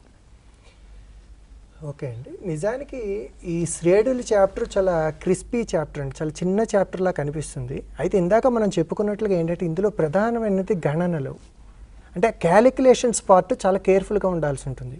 అంటే ఒక శ్రేణిని ఇచ్చినప్పుడు వాటి యొక్క భేదాన్ని కనుక్కోవడం, అంటే డిఫరెన్స్ కనుక్కోవడం ద్వారా దాని అంకశ్రేణిని గుర్తించడం, లేదు అంటే వాటి యొక్క సామాన్య నిష్పత్తి కామన్ రేషియో అని కనుక్కోవడం ద్వారా దాని గుణశ్రేణి అని గుర్తించడం, ఇలాగ ఇచ్చిన శ్రేణి ఏ రకమైన శ్రేణికి చెందుతుందని గుర్తించడం అనేది ఒక రకమైనటువంటి భావన.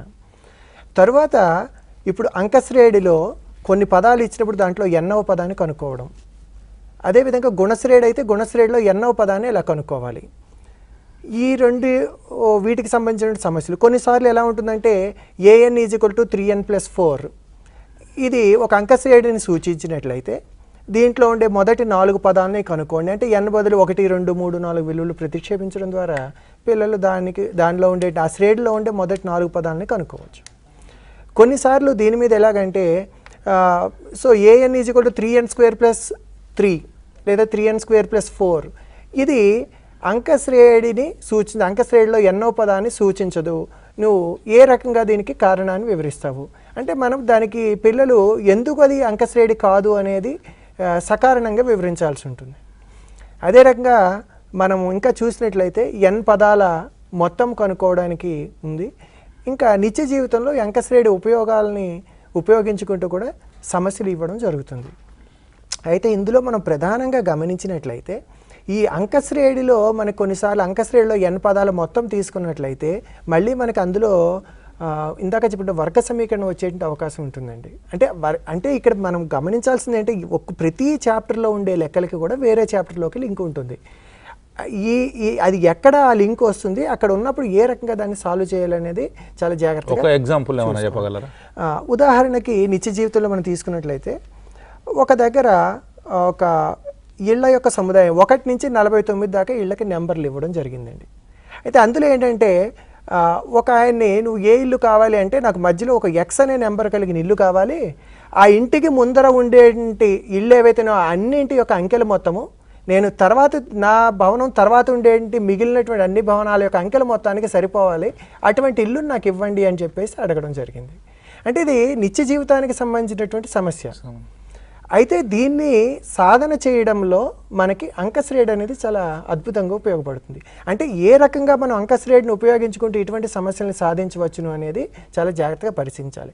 రెండవది ఏంటంటే మనము గమనించినట్లయితే ఈ ప్రాబ్లంలో మిగిలినటువంటి అంటే ఆ భవనం తర్వాత ఉండేటువంటి ఇళ్ల యొక్క నెంబర్ల సంఖ్య అనేది కనుక్కునేటప్పుడు మన టెక్స్ట్ బుక్లో మనం ఆల్రెడీ మాట్లాడుకున్నట్టుగా కొన్నిసార్లు శ్రేణికి అటు చివరి నుంచి ఇచ్చినప్పుడు శ్రేణిని రివర్స్లో తీసుకుని పదాలను కనుక్కోవడం అనే భావన కూడా ఉపయోగించుకోవాలి. అంటే టెక్స్ట్ బుక్లో మనకి ఏవైతే భావనలు ఇచ్చారో ఆ భావనలు పెర్ఫెక్ట్గా నేర్చుకున్నప్పుడు ఇటువంటి సమస్యలని చాలా సులభంగా అర్థం చేసుకోవచ్చు.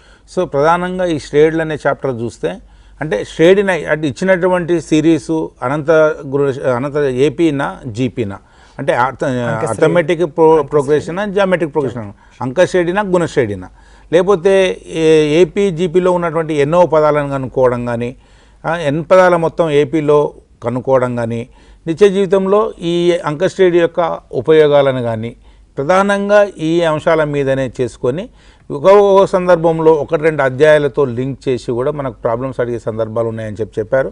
వాటికి సంబంధించినటువంటి ఎగ్జాంపుల్స్ కూడా వివరించారు. ఇందులో కూడా మీకు అంటే 4 మార్కుల ప్రశ్నలు వచ్చే అవకాశం ఉందన్నారు, 2 మార్కుల ప్రశ్నలు వచ్చే అవకాశం ఉంది. అంటే ప్రశ్న యొక్క నిడివిని బట్టి మనం ఊహించవచ్చు ఇది ఏ సందర్భంలో ఎలాంటి ఏ సెక్షన్ కింద వచ్చే అవకాశాలు ఉన్నాయని కూడా మీరు ఊహించవచ్చు. చాలా చక్కగా చెప్పారు. మూర్తి గారు, మనకు 9వ తరగతిలో ఉండి 10వ తరగతిలో ఉన్న ఏకైక చాప్టర్ నిరూపక జ్యామితి. అంటే ఏకైక చాప్టర్, ఇంకా చాప్టర్లు ఉన్నాయి వేరే పేపర్లో, అయినప్పటికీ 9వ తరగతిలో భావనలతో మిళితమై ఉన్నటువంటి చాప్టర్ నిరూపక జ్యామితి. సో ఇది చాలా సులువైన, ఇందులో చాలా తక్కువ కాన్సెప్ట్సే ఉన్నాయి కానీ క్రిటికల్ కాన్సెప్ట్స్ ఉన్నాయి. ప్రధానంగా ఈ చాప్టర్లో చూస్తే మనకు డిస్టెన్స్ బిట్వీన్ 2 పాయింట్స్ అనేది సెక్షన్ ఫార్ములా ఒకటి ఉన్నట్టుంది. తర్వాత ఇంటర్నల్గా సెక్షన్ ఫార్ములా, తర్వాత point of trisection, collinear points, area of the triangles, slope, ప్రధానంగా ఒక 5-6 భావనలు మాత్రమే ఉన్నాయి. వీటి ఆధారంగా ప్రాబ్లమ్స్ కూడా చాలా క్రిటికల్గా డిఫరెంట్ ఫామ్లో అడిగేటటువంటి సందర్భాలు కూడా ఉన్నాయి. సో ప్రధానంగా మనం ఈ చాప్టర్స్ను మన 9వ తరగతిలో ఉన్నప్పటికీ 10వ తరగతిలో ఉన్నటువంటి భావనలను దృష్టిలో పెట్టుకొని అక్కడ చేసినటువంటి అభ్యాసాలను దృష్టిలో పెట్టుకున్నప్పుడు పిల్లలు ఈ చాప్టర్ మీద మరింత ప్రదర్శన వారి యొక్క ప్రగతిని చూపించాలంటే ఎలాంటి అభ్యాసం ఈ పరీక్షల ముందు చేసుకోవాలి? స్థూలంగా చెప్పాలంటే ఈ నిరూపక జ్యామితిలో మనకు ఈ పేపర్ 1లో ఎక్కువ సూత్రాలు ఉన్నటువంటి అధ్యాయం ఇది. 9వ తరగతిలో మనము కేవలం బిందు స్థాపన గురించి నేర్చుకున్నాం అక్కడ. ఇక 10వ తరగతికి వచ్చిన తర్వాత నిరూపక జ్యామితిలో మనకు సూత్రాలు ఉన్నాయి. మొట్టమొదటి ఏంటంటే 2 బిందువుల మధ్య దూరం కనుక్కోవడం. ఈ 2 బిందువుల మధ్య దూరం సూత్రం ఆధారంగా దీనిపై అప్లికేషన్ ప్రాబ్లమ్స్ వస్తాయి. ఎలాంటి అప్లికేషన్ ప్రాబ్లమ్స్ వస్తాయి? ఏవైనా 3 బిందువులు ఇచ్చేసి వాటి చేత ఏ త్రిభుజం ఏర్పడతాయి, ఏ రకమైన త్రిభుజం అంటే విషమబాహు త్రిభుజమా, స్కేలెన్ ట్రయాంగిల్, సమబాహు త్రిభుజమా, ఈక్విలేటరల్ ట్రయాంగిల్, లేకపోతే లంబకోణ త్రిభుజం రైట్ యాంగిల్ ట్రయాంగిల్, ఆర్ సమద్విబాహు త్రిభుజం ఐసాసిస్ ట్రయాంగిల్. అంటే ఈ త్రిభుజాలను గుర్తించడం అనేది వాటిపైన సమస్య వచ్చేటువంటి అవకాశం ఒకటి ఉంది. అదేవిధంగా 4 బిందువులు తీసుకున్నాం అనుకోండి, ఈ 4 బిందువుల చేత ఏర్పడే త్రిభుజం యొక్క రకము ఏమిటి, ఇది కూడా ఈ మధ్య బిందువు సూత్రం మీదనే ఆధారపడుతుంది.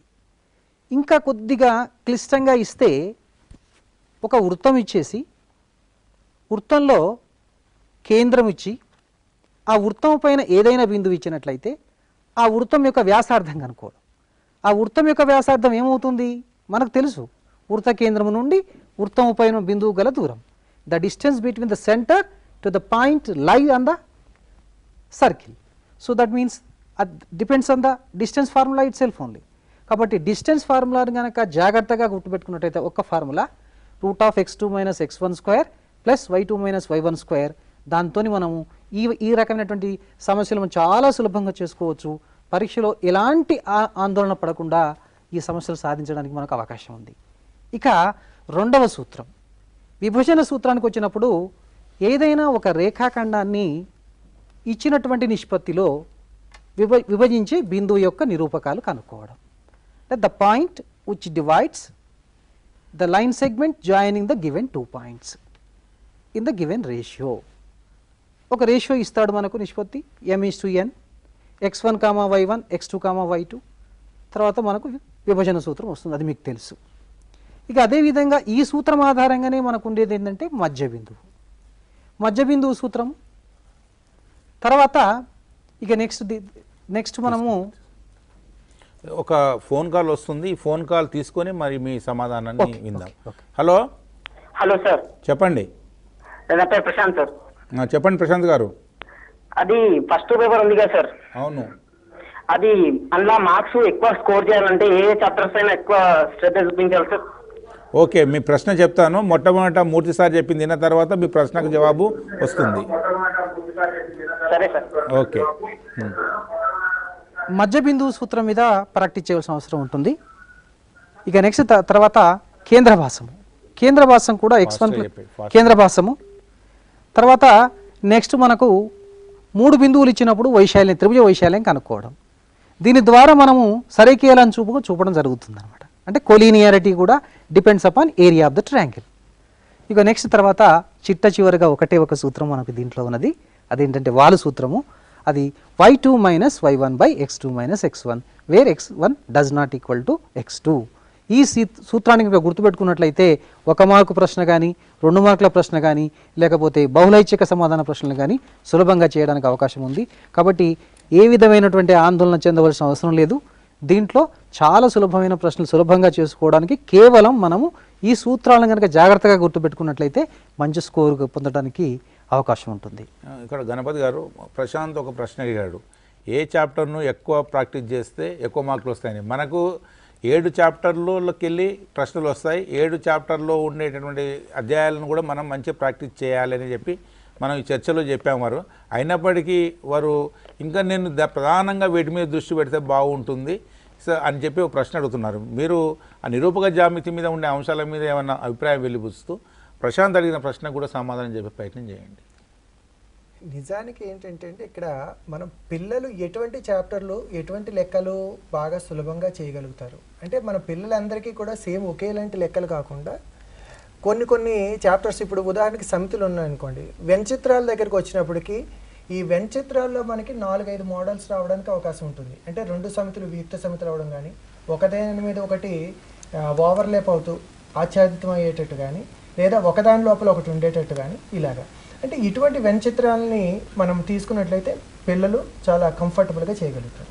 అదే రకంగా ఇందాక మనం నిరూపక జ్యామితి మన మూర్తి గారు చెప్పినప్పుడు సూత్రాలు ఉన్నటువంటిది అని చెప్పారు. అయితే ఇందులో కూడా కొన్ని ఓపెన్ ఎండెడ్ క్వశ్చన్ వచ్చేందుకు అవకాశం ఉంది. అంటే ప్రతిసారి మనం సూత్రం ఉపయోగించుకుంటూనే లెక్క చేయగలుగుతాము అని అనుకున్నప్పుడు కొన్నిసార్లు ఇబ్బంది ఎదురవుతుంది. ఉదాహరణకి ఎలాగంటే 5 యూనిట్ల దూరం ఉండేటట్లు ఏవైనా 2 బిందువులను రాయండి అని అడగచ్చు. అక్కడ మనం సూత్రం తీసుకుని లెక్క చేయడానికి ప్రయత్నించినప్పుడు అక్కడ మనకి సమస్య ఎదురవుతుంది. మరొక ప్రశ్న తీసుకున్న తర్వాత మీరు కొనసాగించండి answer. Hello sir, good afternoon. Good afternoon, చెప్పండి బాబు. మాది సిద్దిపేట డిస్ట్రిక్ట్ సార్, అనుష నా పేరు. చెప్పమ్మా. 1 mark paper 1 1 mark question direct answer రాయాలా లేకపోతే పూర్తిగా వేయాలా సార్? గణపతి, జనరల్గా ఏంటంటే అండి 1 మార్క్ క్వశ్చన్ అయినా 2 మార్క్స్ అయినా కూడా దానికి తగినటువంటి స్టెప్స్ రాయడం అనేది కంపల్సరీ. ఇప్పుడు ఉదాహరణకి మనకి రీజనింగ్ ప్రూఫ్ అంటే నిరూపణ చేయమని ఇచ్చారనుకో, లేదా కారణాలు వివరించమని అడిగినప్పుడు తప్పనిసరిగా కారణాన్ని వివరించాలి. ప్రశ్నని మనం సమాధాన పత్రంలో రాయవలసిన అవసరం లేదు. ఆ ప్రశ్న సంఖ్యని సూచిస్తూ డైరెక్ట్గా జవాబును రాస్తే సరిపోతుంది. సాధారణంగా ఆ అమ్మాయి ఇప్పుడు అడిగిన ప్రశ్నకు 1 మార్కు ప్రశ్న అంటే సుమారుగా 3 లైన్ల వరకు మనకు జవాబు రాసే అవకాశం ఉంటుంది. ప్రధానంగా కౌంటర్ ఎగ్జాంపుల్స్ ఇవ్వడం కానీ, లేకపోతే చిన్న కారణం వెలిబుచ్చడం కానీ, తప్ప ఒప్ప అని చెప్పినప్పుడు నీ యొక్క అటువంటి ఓపెన్ అభిప్రాయాన్ని ఇవ్వడం కానీ, అలాంటి ప్రశ్నలు ఎక్కువ ఉండే అవకాశం ఉంటుంది. కాబట్టి జస్ట్ ఒకవేళ ఏదైనా సాధన కనుక్కోమని ఇచ్చేటటువంటి ప్రాబ్లం కూడా 1, 2, 3 స్టెప్లలో వచ్చేటటువంటివే ప్రాబ్లమ్స్ ఇస్తారు.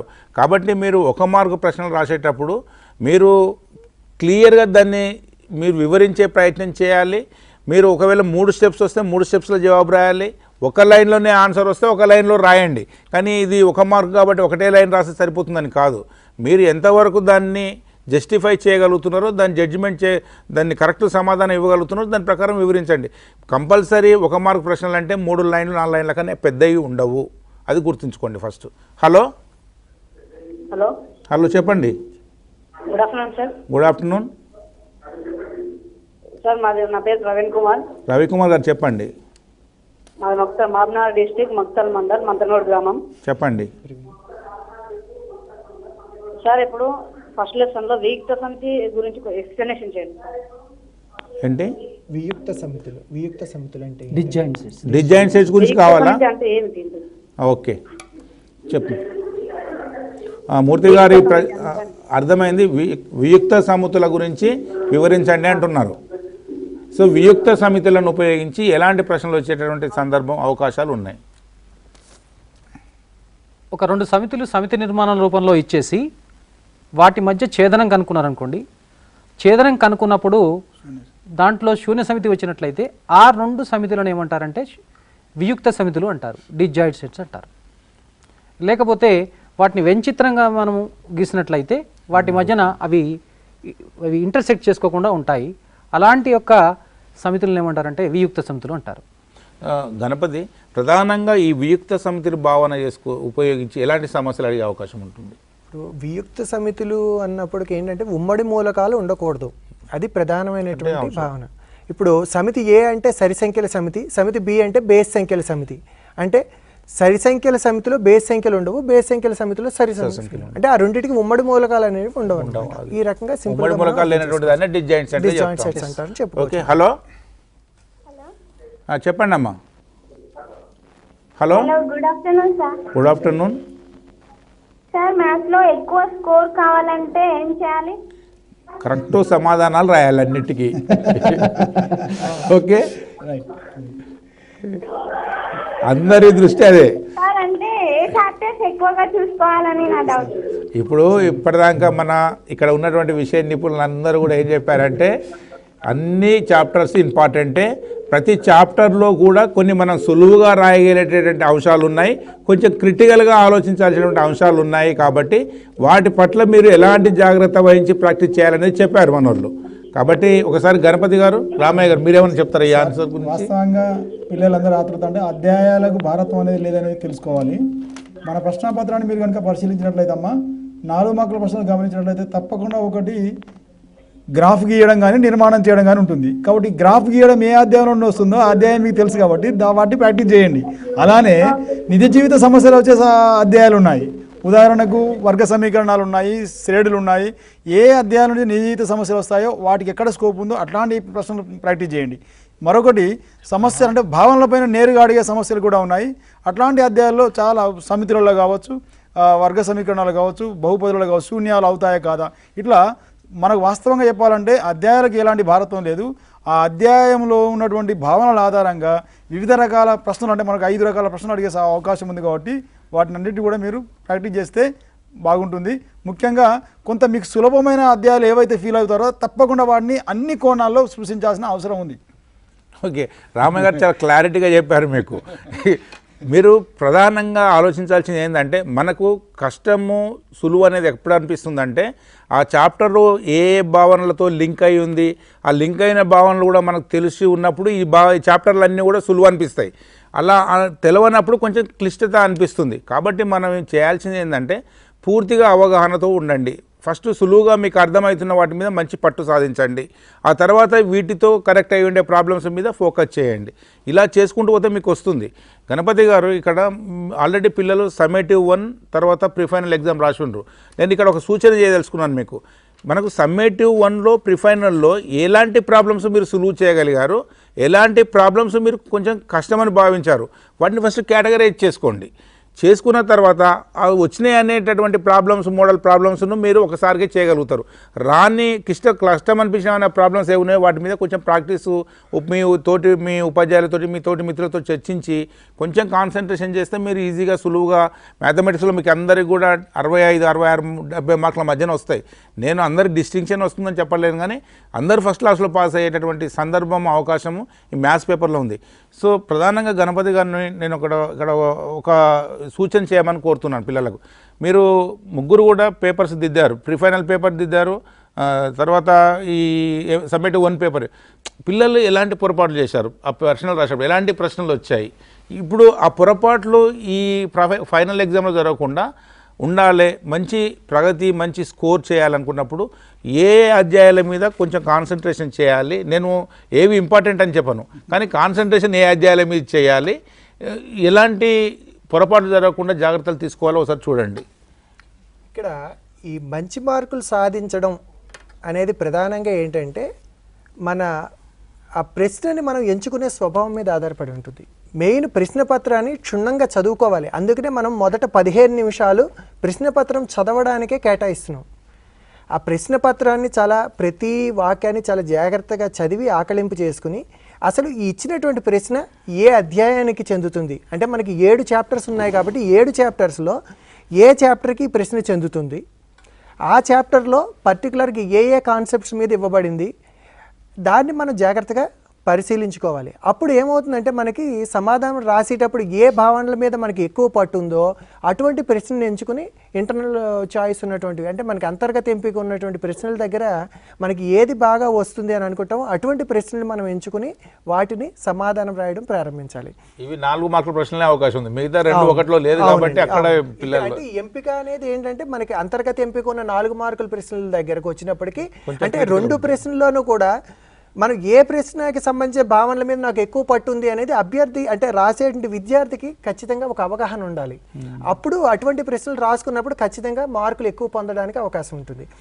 అదే రకంగా ఏంటంటే కొన్ని ప్రశ్నలు సూత్రాన్ని ఆధారపడి ఉంటాయి, లేదా కొన్ని సరైన పద్ధతి అంటే ప్రాసెస్ అంటే అదే ప్రాబ్లమ్ని మనం కొన్నిసార్లు మనకు తెలియకుండానే క్రిటికల్ ప్రాసెస్లోకి వెళ్ళినప్పుడు మన తప్పిదాలు ఎక్కువ చేసేందుకు అవకాశం ఉంటుంది. కాబట్టి అటువంటి క్లిష్టమైనటువంటి ప్రాసెస్ కాకుండా, ఎందుకంటే ఆ ప్రాబ్లంకి సమాధానము క్లిష్టమైన ప్రాసెస్ ఎంచుకున్నా ఈజీ ప్రాసెస్లో చేసినా వచ్చే మార్క్స్ సేమే ఉంటాయి. కాబట్టి ఈజీ ప్రాసెస్లో చేసినట్లయితే తక్కువ తప్పులు రావడానికి అవకాశం ఉంటుంది, కాబట్టి ఎక్కువ మార్కులు రావడానికి అవకాశం ఉంటుంది. అలాగే ఏంటంటే పేపర్ రాసినప్పుడు ఈ సూక్ష్మీకరణలు చేసేటప్పుడు కానీ గణనలు చేసినప్పుడు కానీ పరీక్ష అయిపోయేటప్పుడు కూడా ముందర ఒకసారి చూసుకోవాలి ఎక్కడైనా కరెక్ట్గా చేసామా లేదా, క్యాలిక్యులేషన్స్ అన్ని ఎక్కడైనా మిస్టేక్స్ ఉన్నాయా.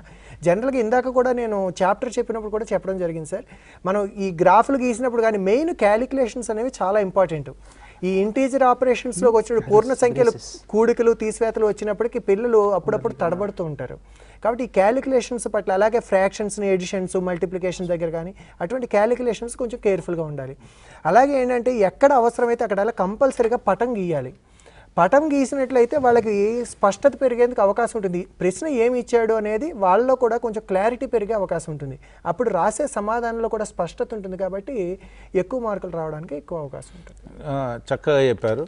అంటే ప్రధానంగా మనము ఇచ్చినటువంటి సమస్యను ఒక చదవడం కానీ తర్వాత దాన్ని ఆన్సర్, ఇంకో మరొక కాల్ వస్తుంది, ఫోన్ కాల్ తీసుకుందాం. Hello good afternoon sir. Good afternoon. ముందుగా లాంగ్ క్వశ్చన్స్ చేయాలా లేకుంటే 1 మార్క్ క్వశ్చన్స్ చేయాలా సార్? అది మీ యొక్క సామర్థ్యం మీద ఉంటుంది. నీకు ఏది సులువు అంటే అది ముందు చేయొచ్చు. మన విషయ నిపుణులు ఏమంటారో చూద్దాం.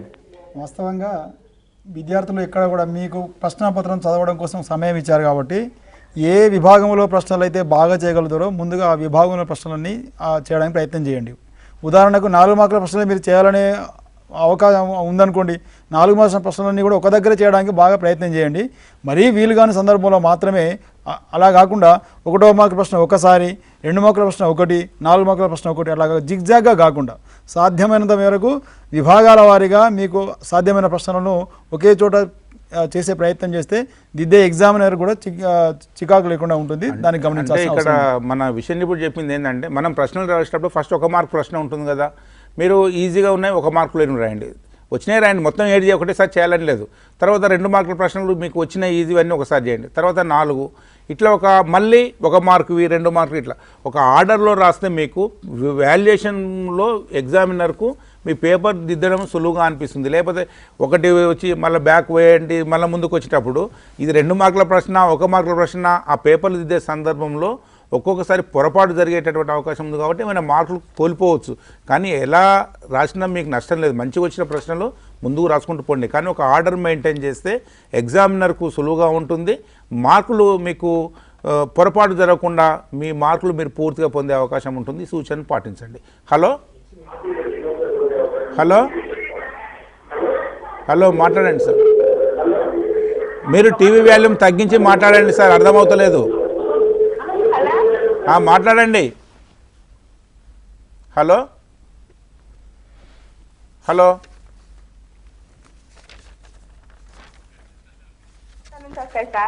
చెప్పండి. హలో సార్, నా పేరు దివ్య, నేను వెళ్ళిన స్కూల్ నుంచి మాట్లాడుతున్నాను. ఓకే, 4 మార్క్స్ క్వశ్చన్స్ ఎక్కువ ఏ చాప్టర్ నుంచి వస్తాయి సార్? మన విషయ నిపుణులంతా చెప్పింది ఏంటంటే మీకు సూచన చేశారు ఇండైరెక్ట్గా. మనకు క్వశ్చన్ యొక్క ఇప్పుడు ఉదాహరణకు గ్రాఫ్ ఉంది, గ్రాఫ్ సమస్య పెద్దదే ఉంటుంది. కాబట్టి అవి ఏ చాప్టర్ నుంచి వస్తాయి? గ్రాఫ్ ప్రధానంగా బహుపదుల చాప్టరు, తర్వాత రేఖీయ సమీకరణాల జత. సో ఎక్కడెక్కడ గ్రాఫ్ ఉంటే పెద్ద సమస్యలు వస్తాయి కాబట్టి మీరే ఐడెంటిఫై చేయొచ్చు, నేను చెప్పాల్సిన అవసరం లేదు. తర్వాత మీరు వర్బల్ ప్రాబ్లమ్స్ ఉన్నాయనుకోండి, సాధారణంగా పెద్దగానే ఉంటాయి, 2-3 చాప్టర్లతో ముడిపడి ఉంటాయి. ఉదాహరణకు వర్గ సమీకరణాల చాప్టరు, క్షేత్రమితితోటి వర్గ సమీకరణాల చాప్టర్, ఇతర చాప్టర్తో లింక్ ఉన్నటువంటి అధ్యాయాలు ఉంటాయి మీకు. అలాంటి దాంట్లో నుంచి పెద్ద సమస్యనే వస్తుంది. మీరే ఎక్స్పెక్టేషన్ చేయొచ్చు ఇందులో పెద్దది వస్తుందా. మీరు సమితి ఉంది, ఎంత ప్రాబ్లం పెద్దది తీసుకున్నా అది 2 మార్కుల కన్నా ఎక్కువ అనిపించదు మీకు. చూడండి, మీరు ఉదాహరణకు 4 మార్కుల ప్రాబ్లం అంటే సుమారుగా 12 స్టెప్ల కన్నా పైన ఉండే ప్రాబ్లం. అది ఏ చాప్టర్లో ఉందో మీరు ఈజీగా ఐడెంటిఫై చేయగలుగుతారో అక్కడి నుంచి మీరు ప్రాక్టీస్ చేసుకోవచ్చు. అట్లా ఈ చాప్టర్కి వెళ్ళే పెద్ద ప్రశ్న మీకు ఎక్కడ కూడా 4 స్టెప్పులు రాసి 4 మార్కులు ఇవ్వరు. 4 మార్కుల ప్రశ్న అంటే సుమారుగా 12 స్టెప్స్ ఆ పైన రాయగలిగే సమస్యలు ఉంటాయి. అవి అలాంటి ప్రాబ్లమ్స్ మీరు ప్రాక్టీస్ చేసినారు కదా, ఏ చాప్టర్లో ఉన్నాయో మీరు గుర్తించారు కదా. కాబట్టి మీరు ప్రత్యేకంగా దాని మీద మీరు ఐరాణ పడాల్సిన అవసరం లేదు. సో కాబట్టి మీరు 4 మార్కులు అంటే 12 స్టెప్స్ పైన ఉండే ఇస్తారు. తర్వాత ఈ పరంగా ఇంకేమైనా సూచనలు చేయదలుచుకున్నారా మీరు? ఇక్కడ ప్రధానంగా ఏంటంటే ఒక చాప్టర్ని మనం అటెంప్ట్ చేసినప్పుడు కాన్సెప్ట్స్ పరంగా చదువుకోవాలి. ఓకే, అంటే ఒక ప్రశ్నని వాళ్ళు అటెంప్ట్ చేసేటప్పుడు ఏ కాన్సెప్ట్స్ దానికి సంబంధించి ఉన్నాయనేది కాన్సెప్ట్స్ పరంగా నేర్చుకున్నప్పుడు ఇది చాలా తేలిక అవుతుంది. అంటే ఏ కాన్సెప్ట్ ఉపయోగించి మల్టిపుల్ పెద్దగా ప్రాబ్లమ్స్ సాల్వ్ చేయాల్సి ఉంటుంది, ఏ కాన్సెప్ట్ ఉపయోగించి సింపుల్గా అడిగే అవకాశం ఉంటుంది. అంటే ఒక్కోసారి మనకు ఈ ప్రూఫ్స్ సంబంధించిన దాంట్లో కూడా మీరు డైరెక్ట్ ప్రూఫ్ ఇండైరెక్ట్ ప్రూఫ్ అడిగినప్పుడు లెంతీ ప్రాబ్లం వస్తుంది. కౌంటర్ ఎగ్జాంపుల్ ఉన్నప్పుడు సింపుల్ ప్రాబ్లం వచ్చేస్తుంది. జస్ట్ వివరణ ఏమన్నప్పుడు అది చిన్నగానే వచ్చేస్తుంది. కాబట్టి మీరు ఎక్స్పెక్ట్ చేయవచ్చు ఎలాంటి ప్రాబ్లమ్స్ వస్తాయో. ఓకే, ముఖ్యంగా నేను ఇంతకుముందు ఒక ప్రశ్న అడిగాను, ప్రిఫైనల్లో SA1లో పిల్లలు చేసిన పొరపాట్లు ఏంటివి, ఏమైనా గుర్తించారా మీరు?